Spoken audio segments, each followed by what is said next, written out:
Assalamualaikum warahmatullahi wabarakatuh.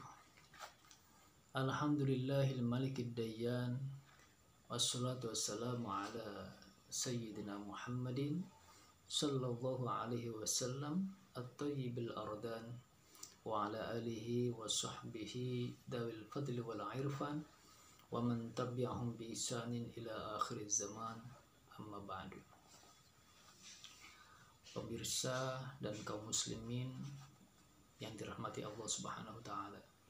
Semoga kita semuanya selalu diberikan kesehatan dan panjang umur dan terus diberikan kekuatan agar bisa istiqomah beribadah kepadanya. Amin Allahumma ya rabbal alamin. Kaum muslimin yang berbahagia, mari kita lanjutkan pengajian kemarin. Kita mengaji kitab Mabadi'ul Fiqhiyah, yaitu kitab yang membahas tentang ilmu fikih. Akan tetapi sebelumnya mari kita tawassul terlebih dahulu. Semoga hati kita dibuka pintu hidayahnya agar bisa menerima cucuran ilmu. Bismillahirrahmanirrahim. Ila hadratin Nabi Mustafa Sayyidina Muhammadin sallallahu alaihi wasallam wa ala alihi wa sahbihi ajma'in. Wa ila hadratin masyayikhina wa masyayikhina wa ila hadratin walidina wa li azwajina wa li awladina wal jami'il muslimin wal muslimat wal mu'min wal mu'minat al ahya'i minhum wal amwat. Lahumul Fatihah. Bismillahirrahmanirrahim. Iyyaka na'budu wa iyyaka nasta'in. Shiratal mustaqim, shiratal ladzina an'amta 'alaihim ghairil maghdubi 'alaihim. Kita hadiahkan Fatihah juga kepada pengarang kitab Mabadi'ul Fiqhiyah, yaitu Syekh Umar Abdul Jabbar. Al-Fatihah. Bismillahirrahmanirrahim. Iyyaka na'budu wa iyyaka nasta'in. Shiratal mustaqim, shiratal ladzina an'amta 'alaihim ghairil maghdubi 'alaihim. Bismillahirrahmanirrahim. Qala musannif rahimahullah ta'ala wa nafa'ana Allah bihi wa bi'ulumihi fid dharain amin. Kita lanjutkan pembahasan kemarin. Kita kemarin sudah membahas tentang pengertian dari syahadat tauhid dan syahadat rasul. Kita lanjutkan soal ma ma'na iqamis sholati. Apa makna dari iqamis sholat? Jawab, ma'nahu fi'lus shalawatil khams. Makna dari iqamis sholat adalah melakukan atau melaksanakan sholat wajib 5 waktu. Soal, mas shalawatul khamsu, apa sih sholat 5 waktu itu? Jawab, hiya as-subhu wa zuhru wal asru wal maghribu wal isya'u. Salat 5 waktu adalah salat subuh, salat zuhur, salat asar, salat maghrib, dan salat isya. Soal, madza yalzamu qabla sholati. Apa yang diwajibkan kepada kaum muslimin yang harus dilakukan sebelum melaksanakan sholat? Jawab,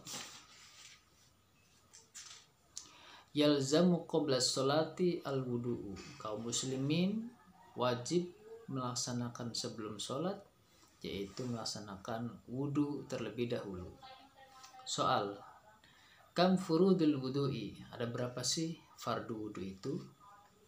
Jawab, furudul wudu'i sittatun. Fardu wudu itu ada 6. Al-awwalu an-niyatu. Fardu yang pertama adalah niat. Al-thani ghuslul wajhi. Yang kedua adalah membasuh wajah. Al-thalithu ghuslul yadaini ma'al mirfaqaini. Yang ketiga adalah membasuh tangan sampai kedua siku. Ar-rabi'u mashu ba'dir ra'si. Yang keempat adalah mengusap sebagian rambut kepala, atau kalau misalkan rambutnya nggak ada, berarti diusap sebagian kepalanya. Boleh dari sini atau dari sini atau dari belakang, boleh. sekiranya masih dalam lingkaran kepala yang ada rambut-rambutnya ini, maka boleh dibasuh sebagian kepalanya. Bukan dibasuh di sini, mengusap. Jadi beda antara membasuh dengan mengusap. Kalau membasuh mungkin harus banyak airnya. Kalau ini yang keempat ini adalah mashu ba'dir ra'si, yaitu mengusap. Cukup kita ngambil air kemudian diusapkan, itu cukup ya. Sekiranya sudah merembes ke rambutnya, sudah merembes ke kepalanya, maka cukup untuk melaksanakan fardu wudu yang keempat. Al-khamisu ghuslur rijlaini ma'al ka'baini. Yang kelima adalah membasuh kedua kaki sampai kedua mata kaki. Ya, dari jari-jari sampai kedua mata kaki. As-sadisu at-tartibu. Yang terakhir adalah tartib. Tartib itu adalah berurutan dari niat, wajah, tangan, mengusap sebagian kepala, kemudian juga kaki, dan yang terakhir adalah tertib.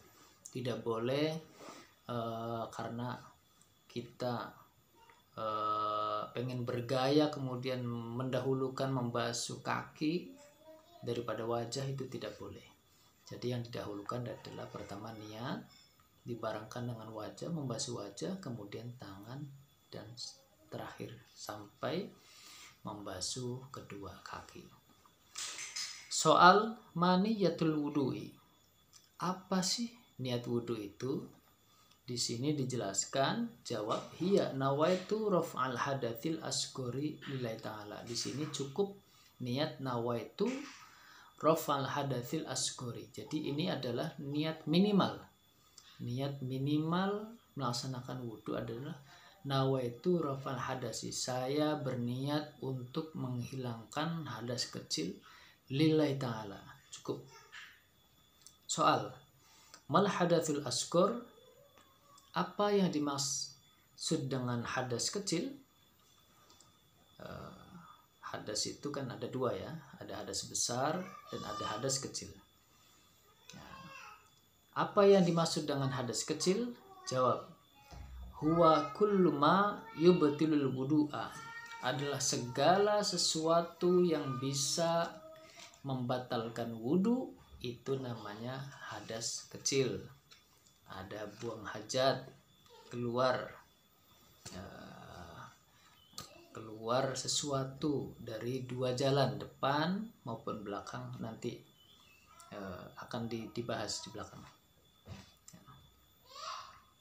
Segala sesuatu yang bisa membatalkan wudu. Nah, di sini ada kelanjutannya. Soal, malladzi yubtilul wudu'a? Apa saja yang bisa membatalkan wudu itu? Jawab, alladzi yubtilul wudu'a khamsatun. Sesuatu yang bisa membatalkan wudu itu ada 5. Al-awwalu khuruju syai'in min ahadis sabilaini. Yang pertama adalah keluarnya sesuatu dari dua jalan atau dua lubang. Yang pertama dari jalan depan atau diistilahkan dengan kubul. Yang kedua adalah dari jalan belakang atau dinamakan dengan dubur. Ya. Kalau ada salah satu yang keluar dari jalan depan ataupun dari jalan belakang, maka wudhu kita akan batal. Atsani zawalul aqli. Yang kedua, apabila kita dalam kondisi wudhu kemudian akal kita hilang karena tertidur atau karena pingsan atau karena mabuk, maka wudhu kita otomatis batal. Ats-tsalitsu an-naumu. Yang ketiga adalah tidur.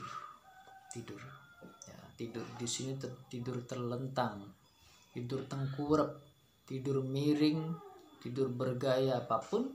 Nah, selama itu dinamakan tidur, maka bisa membatalkan wudhu, kecuali tertidur yang dalam posisi pantatnya ditetapkan di dalam di atas tanah atau di atas bumi atau di atas ini hamparan ini.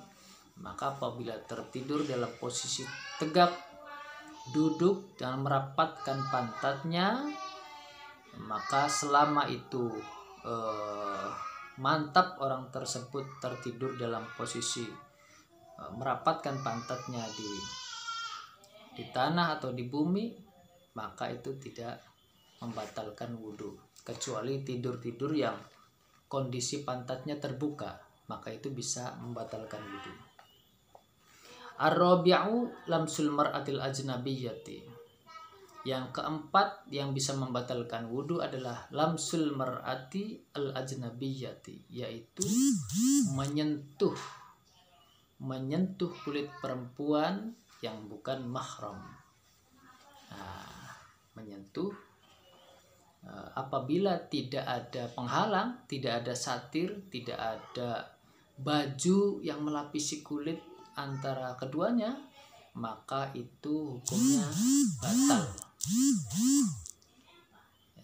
Akan tetapi beda kejadiannya apabila menyentuh perempuan yang mahram, seperti ibu kita, seperti saudara perempuan kita, adik kita, kakak kita yang berlawanan jenis, maka itu tidak membatalkan wudhu.